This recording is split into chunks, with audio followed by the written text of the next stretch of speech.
Melody here. I'm here to talk to you today about atheism and how I became an atheist.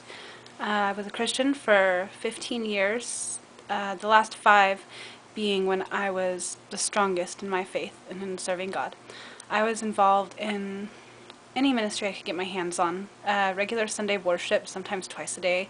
My husband did the sound ministry, running the soundboard for the band and coming and helping the band set up and tear down. I worked in the baby room watching the babies while their parents went to church. After my service, I did Sunday school. I taught 6th graders.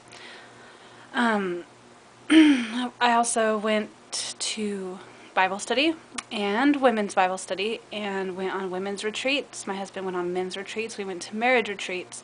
We went to parenting workshops, how to bring God into your parenting. Obviously tithing. Just church, God, everything just God-centered at home, daily Bible readings, daily prayers with the kids, daily prayers with my husband to strengthen our marriage. But of course, in a Christian marriage, you don't put your spouse first, you put God first, and that's supposed to strengthen your marriage. So yeah, I was very, very, very involved. When things were going good, it was glory to God, and when things were going bad, I obviously wasn't working hard enough, and I wasn't having enough faith, and I wasn't putting enough to God. So I would give more and more and more and more, hoping for God to like show me the way or something. So that gives you an idea of my devotion to God. Everything was very God-centered. How I came away from God was a very slow, very uncomfortable process. Christianity, or maybe any religion for that matter, is very clever in how they have things set up. Because they don't want you to doubt. Doubting is sin. Doubting is going against your Creator. You're not supposed to doubt your Creator. And if you ever have doubts, they just tell you that it's because your brain is too small, you cannot understand God's great plan. So if you think too much, you start to doubt. If you doubt too much, you're sinning. And if you sin, you're going to experience a life either in literal hell or in metaphysical hell, where it's more like an eternity away from God, and you're pretty much going to be miserable either way and away from all of those that you love. Just eternal damnation.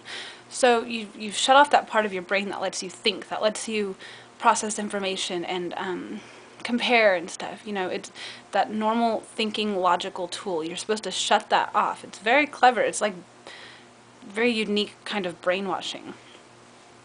Even if you feel like this little alarm bell going off in the back of your head, you're told to ignore it. And if you can't ignore it, you're told to pray about it. So you're supposed to pray for strength, and I prayed for strength a lot. The time that I prayed for strength the most is when I started being curious and wanting to get a better understanding of a few things. I was looking up evolution, how the earth was created. You know, I was looking at religions, the mythology of religions, how Christianity first got on the map. Just all these little things that, you know, you usually accept the church's answer for, but now I was looking for my own answers. And I had to pray a lot through that. And then I started getting fascinated with the atheist Christianity debate after I started looking this stuff up, and I started feeling a pull towards it. Pray for a lot of strength then to even look at an atheist's channel, because up till then I couldn't even say the word atheist.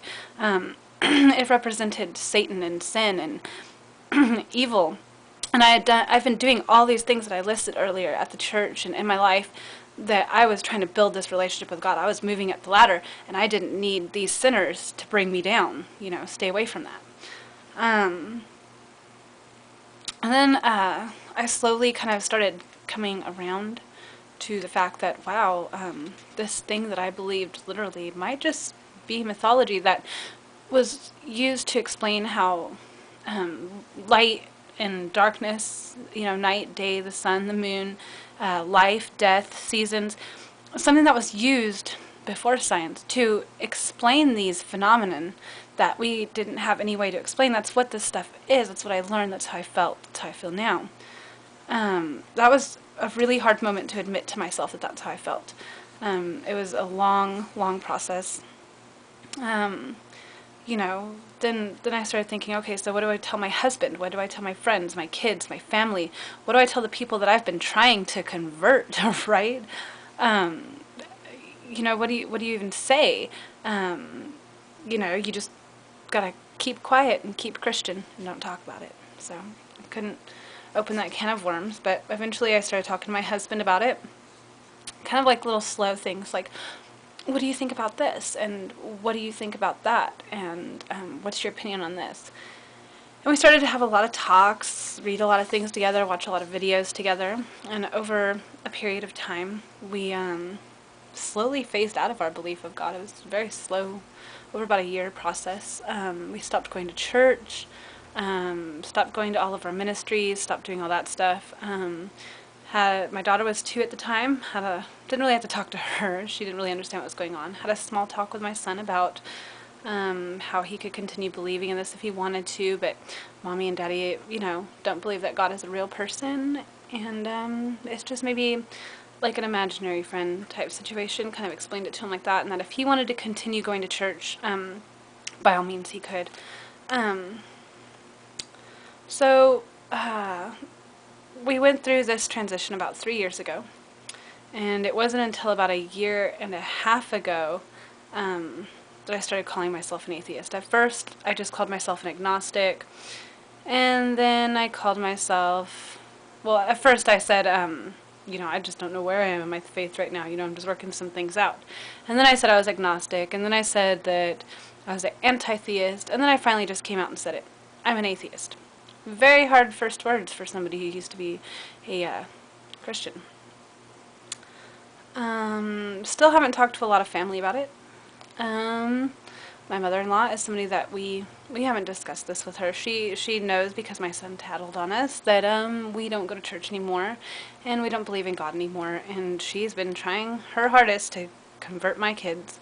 Gotta have that talk with her, but it's even years later really hard to talk about this with people who are actually very closed-minded. Christians believe that their way is the only way, right? The truth, the light, the way. And so it's hard to talk to somebody who's so single-minded. We'll get there, though. I mean, most of our family and friends know now that we're atheists. We don't go to church anymore.